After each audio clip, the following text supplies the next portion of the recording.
Sioni kama kuna shida kuwa na account katika nchi ya kigeni. Ijapokuwa ikiwa kama imekuwa ni ya ufisadi, ijulikane wewe ulifungua hiyo account nini, ni kwa sababu gani, na pesa ambayo imeingia huko ilitoka wapi. Kwa hivyo mimi hakika kweli itatoka. Uhuru tayari amesema amefurahi ya kwamba yale yametolewa, na yeye akirudi ataongea zaidi, ataeleza wa Kenya yale ukweli ambayo iko juu ya hiyo. All right, so that is ODM leader Raila Odinga in that interview yesterday, basically responding to questions about those revelations from the Pandora papers, as they were called. This is a result, leaked documents, a result of investigation, worldwide investigation by a consortium of journalists. Jamila, you've been reading through the papers that have opened the Pandora's box. Yes, the Pandora Papers investigation has been dubbed as the world's largest ever journalistic collaboration. It involved about 600 journalists from 150 media outlets and about 117 countries. Exactly. Yes. And they say that they received about 2.4 terabytes of data. It was from emails, there were images, there were spreadsheets, there were documents in various formats that was received. This was 9 months ago. This is the product of 9 months of investigation. It's the International Consortium of Investigative Journalists. And here in Kenya, it was done by John Allen Namo of Africa Uncensored, who's part of the ICIJ. And what this investigation was about, it was a leak of confidential documents of about 14 offshore service providers that give services to the wealthy individuals and corporations who are seeking to incorporate shell companies and trusts and foundations and other entities in low or no tax jurisdictions. And then now these entities enable the owners to conceal their identities from the public and sometimes even from regulators. And in this particular investigation, more than 330 politicians were exposed from more than 90 countries and territories, including the King of Jordan. There's even an associate of the President of Russia, Vladimir Putin. The President of Congo, Congo also was one of them. Songeso, I think, was one of them. The ruler of Dubai was one of them. So there are a lot of leaders now, including our own President Uhuru Kenyatta and his family. And as Raila Odinga there said that Uhuru Kenyatta, the president, responded to this report when it came out. I think we have the graphics for what the president said before he left for his tour. There we are. He says these reports will go a long way in enhancing the financial transparency and openness that we require in Kenya and around the globe. And he said he was going to talk more about what this is because his family was mentioned. And there are those who say, well, having money in offshore accounts is not illegal. But some would ask questions about the secrecy of it, because there's a company after another company and then another company where the money is being kept. So those people ask questions, why the secrecy? What is wrong with you just having the money there and not having it in one shell company after another? And there are those who would say, well, if a leader or someone in the political elite or leadership is putting their money outside their own country, what does that tell you about that country? Does it not trust the leadership or the institutions in that country to be able to invest that money in that country? There are those who will ask questions about where did that money come from? Is it money that was maybe supposed to have gone into taxes? We don't know. But a lot of these questions come up because of the secrecy surrounding the whole issue of the money that have been kept in offshore accounts. This was in the British Virgin Islands and Panama. Those countries are known to have such havens for those offshore accounts where issues about law or no taxes at all are there. So the secrecy about it is what is the issue here, not the legality or illegality of the matter. Yeah, and Linus, I would like you to come in, because I think one of the reasons why Kenyans become jittery every time something offshore is mentioned is because our history with this story of offshore accounts hasn't been rosy, or in fact a positive one, because I mean many people will still remember a lot of these cases, including the one that is still in court that involves the extradition of Okemo and Gishuru over some alleged power deals that, I mean, probably 20-something years going.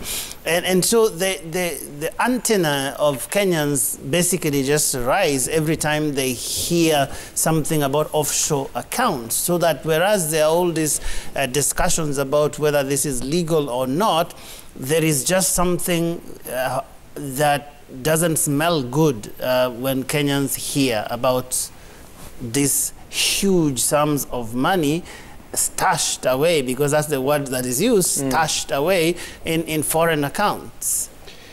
There's a heavy stench of impropriety that comes with reference to offshore accounts, reference to so-called tax havens, the British Virgin Islands, Jersey, Cayman, Cayman Islands, and all this. They all come with these negative connotations of public officials taking money from this country and hiding them abroad, basically to cover their trail. Because you realize the companies there are shielded from scrutiny. You can't know who it is. They're called shell companies. So basically, you can hide your money under foundations and basically without the scrutiny that would normally attend to companies right here at home. Which is why the President, Uhuru Kenyatta, finds himself in a bit of an awkward situation. And the appreciation of that fact comes with his own very quick response. That statement came pretty quickly and stated that we welcome the leakage, these papers, because they'll lead to transparency and openness in how wealth is being stored out there.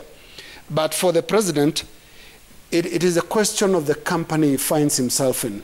When these leaked papers come with names like Ali Bongo Ondimba, the President of Gabon, Denis Sassou Nguesso, the President of the Congo Republic, these are not states and nations associated with financial probity. And so there is that sense of this is something fishy. So in Kenya, the offshore debate is not a legal or financial issue. It is a moral question. Is it right to have that money out there? Why are you storing it out there? Why are you not storing it here in Kenya? We have so many banks.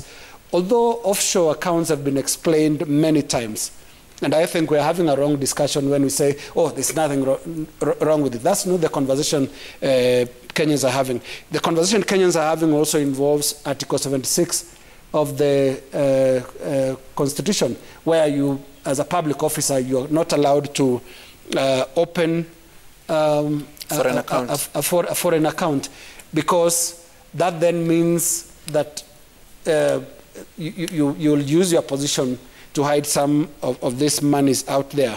The second thing that the President will have to battle with is he's run for the last few years, especially last 3-4 years now. He's been very vocal about corruption and the anti-corruption drive and all that. So this comes again as a tricky question that he must put to rest. And he has stated that once he comes back from the trip he is out on right now in Barbados and the US, yes, he'll be giving a more detailed response to this. And again, it must be stated, and I know the media has been under a lot of pressure in Kenya, it must be stated that the papers did not show any wrongdoing on the part of President Kenyatta. And more to that, Francis, the fact that there is no account or company or whatever directly linked to him as a president, but also a lot of people saying, well, these things date back to 2003, when in fact he was an opposition chief, still smarting from that loss in the 2002 election, and that therefore, in a sense, even the 76, Article 76 that Linus talks about, might not directly apply, because it talks about state officers. But be that as it may, the president's statement, the detailed one at least, will be highly anticipated. I mean, considering that there are so many questions that people are raising, all these questions about what this says about, for example, the confidence that the president's family, even if you were to assume it's not him, would have in this economy, which is basically presided over by the president? Are they saying something that they know that we do not know? Perhaps some people also talking about the huge amounts of money that we are talking about here. What do that money do if it was actually circulating in this economy? But the president making a pledge, basically saying, well, this is a great thing, and it will help for people to explain where they got their wealth and all of that, and almost suggesting that it would be expected that all the people out here who are in public spaces would be expected to explain something about their wealth. Yeah, I read the president's statement, and the last two paragraphs were very telling. But let me echo what everybody around the table is saying. Secrecy. You see, when there is no clear openness in terms of where this money is, why it has been, and to use that word, stashed out there, then it raises questions about why the secrecy. And secondly, the 3 billion shillings that we're told, it was about $30 million? Yes. 3 billion shillings is a substantial amount of money that can do a few things. And if it was injected in the Kenyan economy, especially at this point, it would have some interesting effect. So there's that fundamental question. But number two, whose property are we talking about? Is it the president's property or the family property? The former first lady and the sisters of the president and the brother and were mentioned in the leaks. So whose property is it? Is it the president's, or is he in it as a beneficiary of the same by virtue of family ties? But the question of the first family's property is not new, locally and internationally. It keeps coming up. I remember during one of the presidential debates, yes. The president was asked that particular question. I think it was in 2013. He was asked that particular by yours truly. Ask the question. Joe here. And he had a very interesting response to it. Not his property, but family property. And it's a question that will keep coming every so often. How much property the family owns. Actually, Raila Odinga, who was his opponent at the time, I remember taking a rather interesting dig at him, saying like, yeah, you know, I know my brother here has no issues. He's basically just a beneficiary, that he wasn't quite the owner of all of these things, but he's a beneficiary of things that may have happened before he came around. So a very interesting twist there. Even people are likely to be raising that, whose property. Yeah, so that question will never run away. You know, the ownership of property and whose property it is. But more fundamentally, I will hope that the president will keep his word on releasing this statement, and I hope it will be detailed enough to answer all the questions that have been coming up from, you know, various observers since the leaks came to be. And then the next question that probably would come up, who else has money out there and how much is it? And how much of that money is legal money, so to say? How much of that money is money that was maybe, let's say, looted from our public coffers and stashed out there?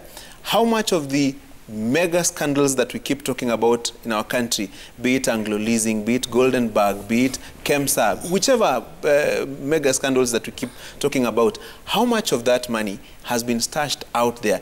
And is there a way of repatriating that money back so that it can do what it was intended to do from the onset? Because this is taxpayers' money if it is stashed there and stolen from the public. This is borrowed money, so to say. So you can imagine if we are paying loans as a country for money that was intended for certain projects that has ended up stashed elsewhere. So those are fundamental questions that we'll have to keep answering, and I hope the president will respond to that and now move the country forward in terms of the whole question of mutual legal assistance every so often. Is it possible now, the DCI, the DPP, and other state agencies, to now, you know, try and resolve this issue by seeking assistance elsewhere to have this money repatriated? And some money was repatriated some time back, and we were told this money was used in the medical sector. You remember that discussion? Yes, so how much money of the product of the mutual legal assistance? Yeah. So how much more of this money that is stashed out there, that is illegal, that is looted from our public coffers, that can be repatriated back to do what it was intended to do from the onset? Yes, Joe, the politics, let's not... That is where I was going, yes, because actually I think that that's an interesting dimension, that this thing, I mean, in spite of substantive questions that can be raised about this entire saga, if you can call it that, there have been, it has taken a decidedly political turn in the last couple of days, because we are in election season, and therefore, as they always say, the truth is likely to be a casualty in all of these things, because the opponents of the president, or at least the people who are opposed to what they believe the president is doing with regard to this election, have jumped onto this thing. And there's a sense in this country in which every time a corruption scandal, a questionable deal, or anything on which members of the public are raising legitimate questions, get shrouded in this political controversy, in this political mire. So much so that at the end of the day, you can't separate the facts from the politics, and then that whole conversation basically will just die, because now every time you speak, right now it is predictable that everybody who is a president supporter is likely to find ways of justifying, of backing the president and all of that. And anybody who has a problem with the president will also not care about the facts. They will basically blast the president and just crucify him in that way. Yeah, and I actually spoke about the importance of the statement that the president will give when he comes back, and really hope that he does. Because the political bit of this is now, the past few days, has really come up. And we've talked about how this Pandora Papers, the particular investigation involving more than 600 journalists, it took 9 months since those documents were leaked to the ICIJ. There was a lot of digging, confirming the authenticity of the documentation, learning about the various structures under which the companies, foundations and trusts were registered, why British Virgin Islands and Panama, so that you cover yourself in case you're sued, because there is that option also that someone can say, hey, what is this you're trying to say about me? It's not true. So a lot of time was spent into digging, searching for authenticity, asking questions, confirming, because these documents, again, as I said, were leaked. 2.94 terabytes of data were leaked. And I think also it's a bit far-fetched for those who oppose the president to use this as a plot, to say to be a plot to derail the president and his brigade. Because, I mean, hey, I know our politics are important to us, but just how important do they think this politics is to the global agenda, considering the fact that almost 300 other politicians and leaders were mentioned in this report from different countries across the world.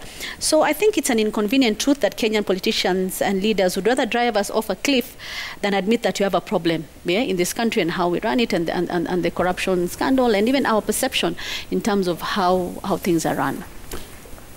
Linus, how do we get out of this where we have politics basically coming in the way of a legitimate conversation about substantive questions that perhaps need to be addressed a bit more soberly? They always say corruption is a political issue. I'm not too sure about that, because I don't know if it ever determines even elections in this country. But at least in terms of the conversation that the country ought to have about something like this, there is a way in which politics just comes in, and then we lose the conversation and now chase after shadows in the bigger scheme of the country's politics. Joe, pick any scandal in our recent history, and you will find none that has not been seen through the political lenses.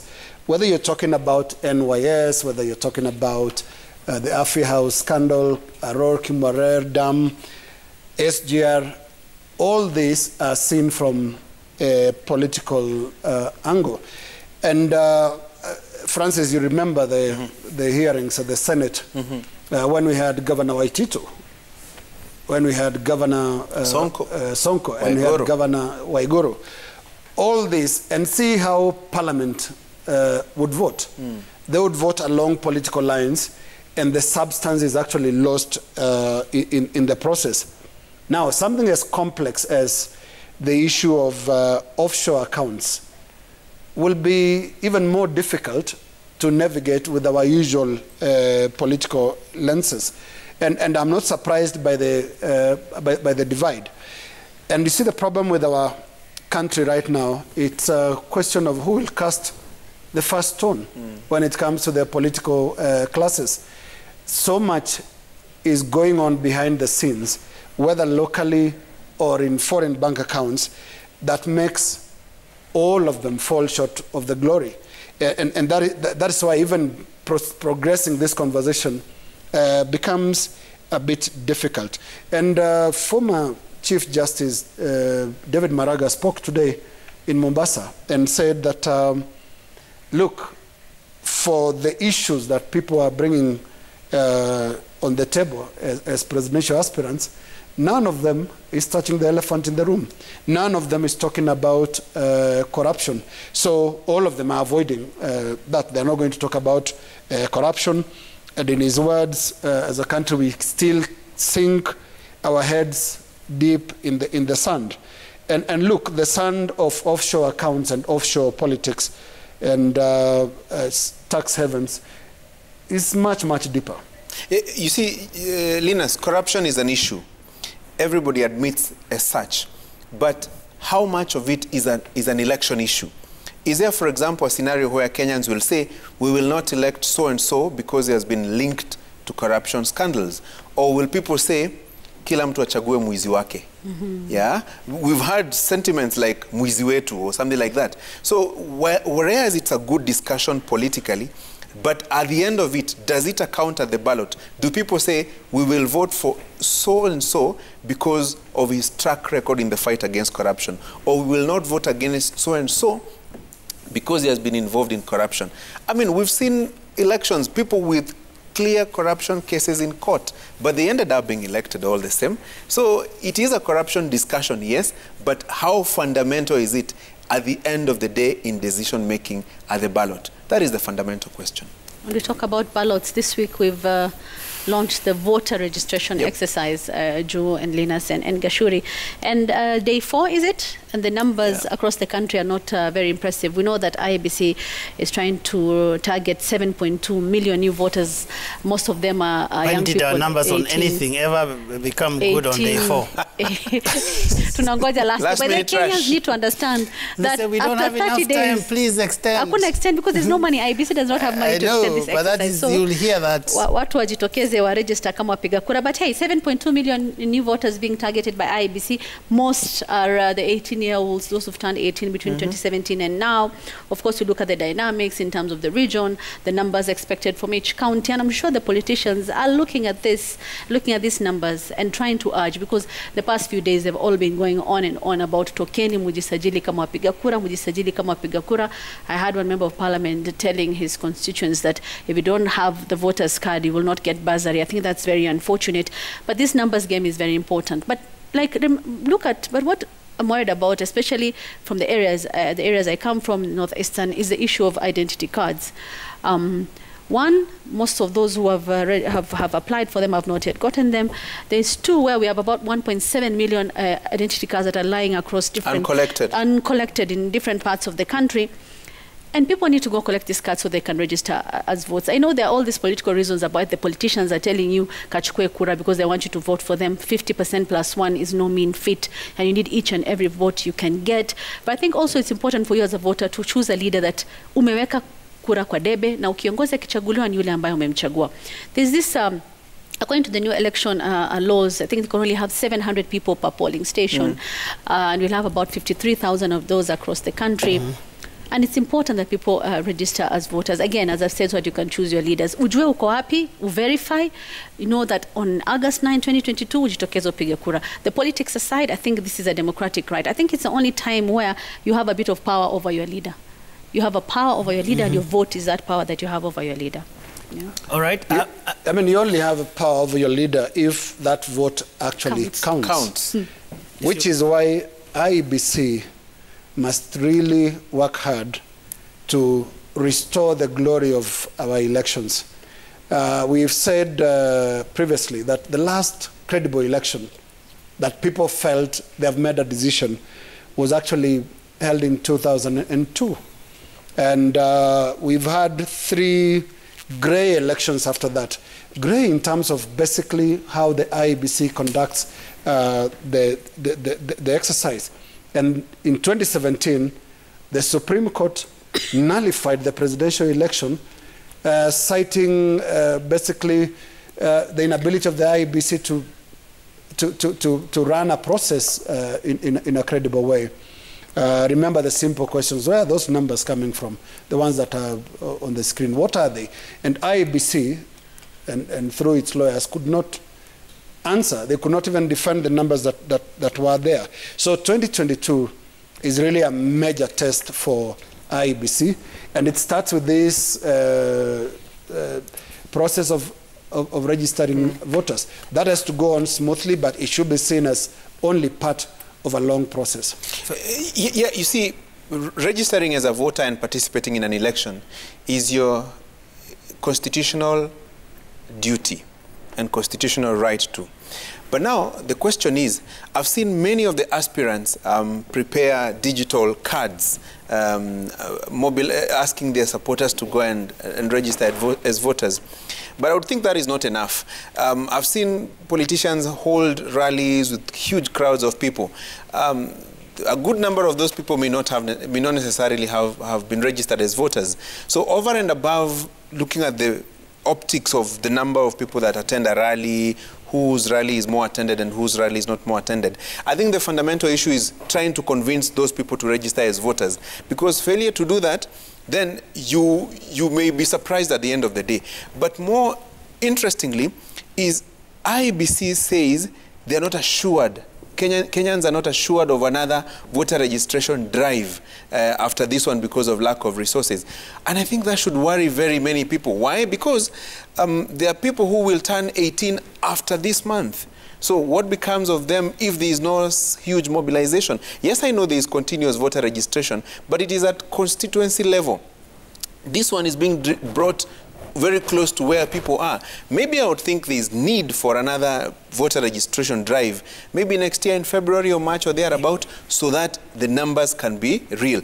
And 26 million registered voters, the target for IEBC, huge. 7.2 million, very, very huge. For me, just one last thing, because I think Jamila needs to take this home. Yeah, but I think for me, there's been this focus on young people. There's this new group of younger voters who have just basically turned 18 or turned 18 between the last election and this one, and that somehow we are all counting on them to add to those numbers. I think there is an interesting disconnect that you keep seeing in terms of how whether our young people are engaging with the political process where they are, in a sense to say, is our politics, is the IEBC registration drive, are the campaigns and all of these things that are happening really resonating with the younger people? Are they seeing the connection between their daily lot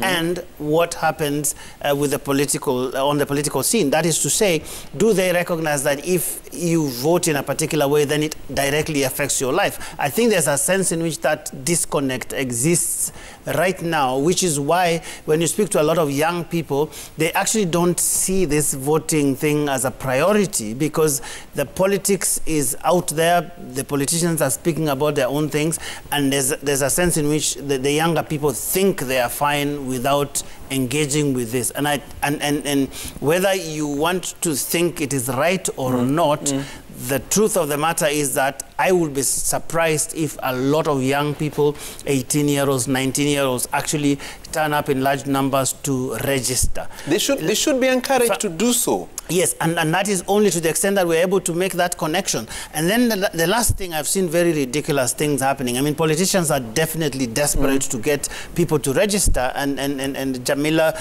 you were telling me about this, and there's a soundbite actually that we saw of the MP for South Magirango, I think it was, Silvanus Osoro, basically saying that the next round of bursaries will be given on the basis of people who have registered for election, which is interesting, because I do not know if that is illegal, legitimate, that you would actually say, you know what, you are so poor you don't have school fees, but because you have not registered, your father has not registered or your mother has not registered as a voter, sorry, you're not going to get the bursary. I think it's ridiculous. Voting is not voting is not compulsory, but it is important. And failing to vote is not criminal. It's not criminal. So, but maybe in future, why not link registration of persons and voter registration? When young people turn 18, even as they go to get their national to register for their national identity cards, why not register them side by side as voters? No, that ID card should be automatic registration as a voter. That Precisely. Is what, and it will make a lot of sense that way. And save a lot of cost. Jamila? And I notice you very conveniently ignored Huduma number. Oh, there's a ruling tomorrow. Yeah, there's a ruling tomorrow. Sorry? There's a ruling tomorrow about Huduma number. So this is the point at which let the courts decide. This is the competent court of law. Well, I plan to go to Kericho to collect my Huduma card. Yes, mine is supposed So to the memo is tunaanza kuhudumiwa na Jamila Na mimi. as we go home. Let's take this Who is home. a fully registered voter. in Kericho.